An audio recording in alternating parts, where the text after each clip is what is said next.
Greetings, Auto Subs, VideoJames, and today I'm going to be kind of going over another video on how to make an efficient team for Pokemon Ultra Sun and Ultra Moon. Now, I did one of these videos back when Sun and Moon came out, when they actually had one of the older team builders that they actually had, and I kind of used that in place of Showdown, because it seemed like a more practical beginner's way to actually make teams and all that. But I kind of have worked on that since then. I've kind of worked on building teams since then, and I've actually gotten a great deal more knowledge in it, and I've gotten a good understanding of the metagame, and I feel like I could actually help a lot of people just by doing this, so I'm actually going to hopefully try and do my best with this video, and I'm going to show you guys how to make an efficient team. Now, usually my first step to building a team is I always try and look at what's really common now. That I always try and look for Pokemon that I'm going to be seeing a lot, so I can have a general idea of at least what one Pokemon on my team should be. So we see, right now, the most common thing is Mimikyu. I can actually vouch for that. I've seen like 15 Mimikyus. Then Landorus, followed by Charizard, and Tapu Lele, and Tapu Koko. And then we see we actually have Naganadel and Tapu Fini, Gyarados and Hippowdon, Blaziken, Metagross, and Salamence, Greninja, Porygon, and Aegislash, Celesteela, Thundurus, and Tyranitar, Gengar, Kangaskhan, and Heatran, Lucario, Breloom, and Ferrothorn, Garchomp, Cresselia, and Excadrill, Mawile, Cloyster, and Zapdos. So we can see right away that Stealth Rocks is obviously going to be a problem. That Stealth Rocks is going to be a very common thing that you're going to see a lot of people are actually going to be running, because a lot of people are going to end up running Landorus, a lot of people are probably going to end up running Rocks Ferrothorn, and we do see also that physical defense is a problem. That Pokemon like Garchomp, Gyarados, regular Lucario, Kangaskhan, Tyranitar, a lot of Pokemon now are actually in the physical department rather than the special department. But we see just a whole bunch of Pokemon that a bunch of Pokemon like Landorus and Charizard are going to be seeing a fair deal common. Tapu Koko is still going to be seen fairly common. So now we basically just have kind of a general idea of what the metagame looks like. Now when we're building our team, the first thing we want to do is we want to pick a format. So we want to pick a format that we want to use, and that'll kind of determine what kind of Pokemon that we can use. So tiers go as OU, Ubers, UU, RU, NU, PU, and LC. And basically the way it goes is that if you're in OU, everything below OU can be used, and so on, for almost every type. And if you're in Ubers, then basically everything below Ubers can be used, but nothing in Ubers can be used in any other tier than Ubers. That any Uber Pokemon has to be used in Ubers. So we see we're going to pick our OU format for Pokemon Sun and Moon, and that's going to basically show us what Pokemon are going to be good. Now, another thing you want to do is you want to decide what kind of team you're wanting to build. That, are you wanting to build complete offensive, bulky offensive? Are you wanting to build a kind of balanced team? Are you trying to build a staller team? And that'll basically all just depend on your playstyle. So basically this video is kind of going to be showing you how to build a balanced team, because I find that a lot of the time balanced teams are actually kind of what wins battles, and they do have a great impact on teams that are comprised of fully sweepers or fully stalling Pokemon. Alright, so now that we have our format and our team type kind of set up, we choose our first Pokemon. And this Pokemon is what I like to call the Saitama Pokemon. This Pokemon is basically going to be the Pokemon that saved you in a lot of previous battles, or a Pokemon that you think will be really good in the current generation. Now, for me, that's going to be Ash Greninja. That Ash Greninja has a very high level of speed, and it actually does get a good coverage in its attacks. So, we put in Ash Greninja here, and we give it, say, choice specs. Now, we're not really going to be worrying too much about items. We're not really going to be worrying too much about what's popular, because the popular Pokemon thing was just to kind of determine what we needed as for one Pokemon. But we put in Ash Greninja here, and we just kind of fill him out with a moveset that we think would be good. That we fill him out with Water Shuriken, Ice Beam, Dark Pulse, and U-Turn. And then we just do that. And then we say, maxed out special attack and maxed out speed with the naive nature. That kind of nature is actually going to be more beneficial because you'll actually be getting more damage off from the U-turn as well as all of your physical moves. Now, you are actually going to be losing some of your potential in your special defense, that you're not going to be as bulky, but with Ash Greninja speed, the main point is it's going to be super fast and super strong, so it's basically just going to take out everything. Now, the next step is going to actually be picking a Mega Pokemon. Now, I like to pick a Mega Pokemon that kind of breaks what your first Pokemon was going to get countered by.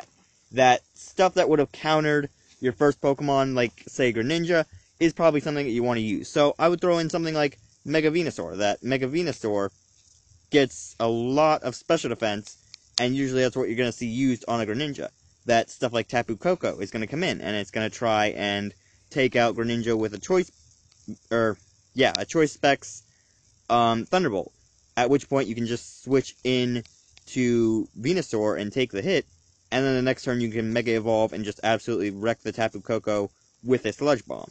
That Venusaur gets amazing amounts of buff and attack, so it actually has a good amount of damage range that it can perform. That with maxed out HP and special defense, Venusaur actually becomes a very strong Pokemon. So now we see we have our basic core of our team. That we have Greninja and Venusaur. That we got one fast sweeper and one counter to our sweeper. And it kind of works for both of them. That Greninja kind of counters what Venusaur's weak to, and Venusaur kind of counters what Greninja is weak to. So now what we want to do is we want to go for a break in both of them. That we want to try and find a Pokemon that'll kind of be able to take both of their weaknesses and break them down. So for this set, I would probably go with Volcarona. That Volcarona is going to be able to break down a lot of the stuff that's going to wall out Greninja and Venusaur. That Volcarona can take out stuff like Celesteela. That Celesteela, Greninja, and Venusaur aren't going to be doing too much damage to that, so we actually are going to be able to take them out. And we can actually just wall out the setuppers with Volcarona, and we can just kind of stall out them or let them switch in. But a lot of the times you are going to see stallers that Volcarona can actually take out. That Volcarona is very good at taking out several Pokemon that actually are stally in this generation. And then we see we have our third Pokemon filled in. So we have Volcarona as our third Pokemon. And now we want to take a look back at our other Pokemon and see what problems are. So right away I can tell that I'm going to have a problem with Stealth Rocks. That Stealth Rocks is going to be a major problem for me, and I'm going to have a hard time with Pokemon that are actually setting up stuff like Quiver Dance or Swords Dance, that I can't really deal with them as efficiently. And we also see the problem of taking damage. That I will be taking and dealing damage, but what I deal might not be enough to kill, whereas my opponent can kind of just one-shot me nearly. So, what we want to do here is we want to actually find something that can actually break some of the stuff that we're weak to. So, in order to get rid of kind of Stealth Rocks, we could go with something like Skarmory. That Skarmory doesn't take that much damage to Stealth Rocks, and get access to set up its own Stealth Rocks. That Skarmory with Salac Berry and Sturdy is actually a very good combo, because you switch into something that's trying to set up a status condition, or a stat raise, and then Skarmory can just come in and it can have Whirlwind, and it can just kind of switch them out after they're done setting up, and right before they hit us, or right after they hit us, and we get the speed boost off from our Sarlacc Berry, then we're actually going to be able to do a good thing with our Whirlwind, and we're going to be able to get rid of their stats, so that if they come back in, they are going to have to try and reset up, which will give us an opportunity to actually take them out. And another great thing about Skarmory is we actually can run it with a bit of bulk in it. That Skarmory has good defensive bulk, that we can have it as a sort of tank. That Skarmory with maxed out defense and HP is going to take almost no damage from a physical move. That it's going to be extremely powerful, and we're going to have an extreme amount of resists with our Steel Flying type to what's currently around. And then we see with Skarmory, we're also getting a counter from Venusaur. That Venusaur is going to be countering the stuff that Skarmory is weak against, like Flamethrower, that Thick Fat on Venusaur is actually going to reduce that damage, meaning Skarmory is actually going to be able to take a lot of stuff like Flamethrower and Mind Blown and just kind of delegate it off onto Venusaur. And then another problem that we see is we don't really have any tanking potential. That we do have Venusaur, however Venusaur is still taken out fairly easy by anything with defensive capabilities. And we do have a couple Pokemon that are going to be very weak to special defense. So we're going to want something that can kind of deal with that. So we could run something like Chansey. That Chansey is also a good Pokemon in the fact that it is also a healer of sorts. It's basically like a Lucio Pokemon. That Chansey not only gets access to Heal Bell, but it gets access to Soft Boiled. That Soft Boiled, it can heal itself, and with its incredibly high special defense, Chansey is actually going to be able to take a lot of stuff and just wall it, and then it can get off stuff like a Thunder Wave and just absolutely wreck our opponent with a Paralysis. And a lot of times this will actually make some stuff that's trying to wall out or trying to set up slower than Chansey, meaning we are actually going to be able to get at least 1 or 2 Seismic Tosses off on them. And if we actually do get those Seismic Tosses off, then we actually can do a little bit of damage, and then whatever comes in next can kind of just get in and sweep what was left. That if we get a couple Seismic Tosses off on, say, a Mega Gyarados, and the Mega Gyarados set up, then we can kind of just switch in Skarmory and kind of whirlwind it out, or we can switch in Venusaur and just go for that massive bulk against pretty much almost all of Mega Gyarados' moves, and then we can just kind of take them out. That with Venusaur having Giga Drain, Mega Gyarados loses the flying typing, so Giga Drain on Venusaur is actually going to be doing a lot more damage than one would expect. And lastly, we look at what else we could possibly be missing, and right away I can see on this team that there's no physical counter. That we got a bunch of special counters, that we got a bunch of special attackers, and while we do have Chansey doing that set damage with Seismic Toss and Skarmory doing that damage with the Iron Head, that isn't really going to be enough to counter all the stuff that we're going to see.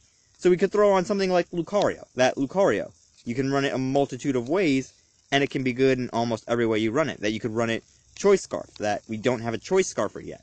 So we run Lucario with Choice Scarf and Justified. That Justified, we get hit by something with Knockoff, our attack gets raised. So we actually get we get 1.5 the attack.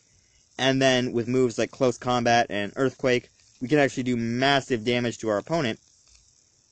And then if we switch into Knockoff on a Pokemon that has very little HP left, then we can run something like Bullet Punch. That Bullet Punch gets the priority, so it is actually going to be doing a lot more.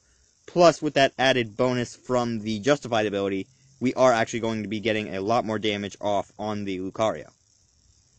So now we see we have our rough draft of our team, that we have Greninja, Venusaur, Volcarona, Skarmory, and Chansey, as well as our Lucario.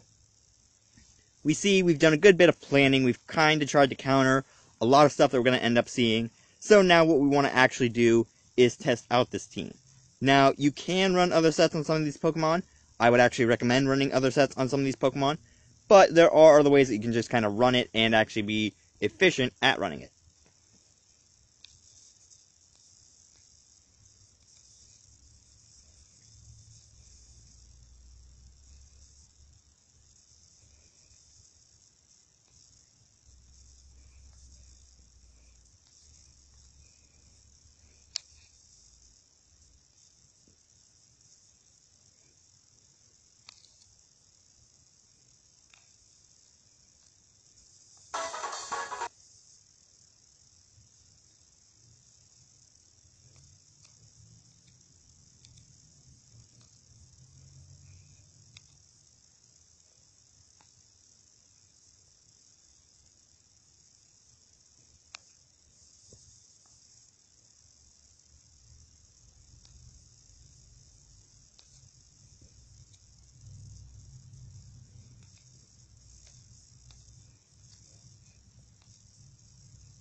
So now what we want to do is we want to actually test out our team and see if there's anything we could have done better.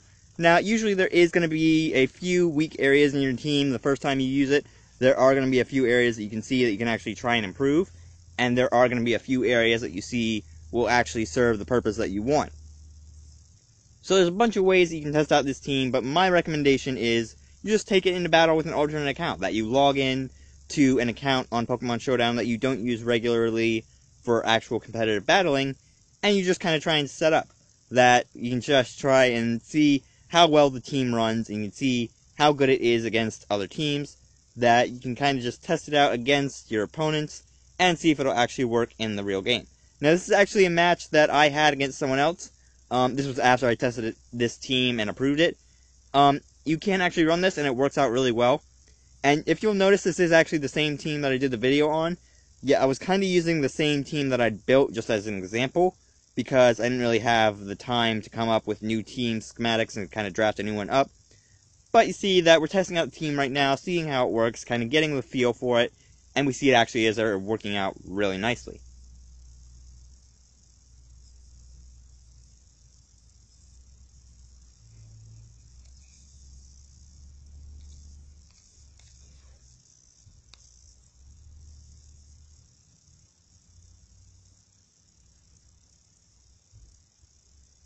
And then that is going to be it for how to build a balanced team in Pokemon Ultra Sun, Ultra Moon. I only did balanced this video. I didn't really do mixed attack. I didn't really do mixed stall. But I did balanced. If you guys do want me to do a full attack team or a full stall team, let me know and I'll try and do that if you guys actually do want that. I might not do a full stall team though. Just a disclaimer. I might not do a full stall team just because those absolutely annoy me and I actually hate the people who run them just because they are honestly annoying. But anyway, I'm going to leave this video here. I hope you guys enjoyed it. I hope this helped out with some of you. I hope some of you can actually use some of these sets in your own time and see if they benefit you to any extent. But anyway, I'm going to leave this video here. If you guys liked it, you can slap the like button as always, and I'll see all you beautiful people in the next video.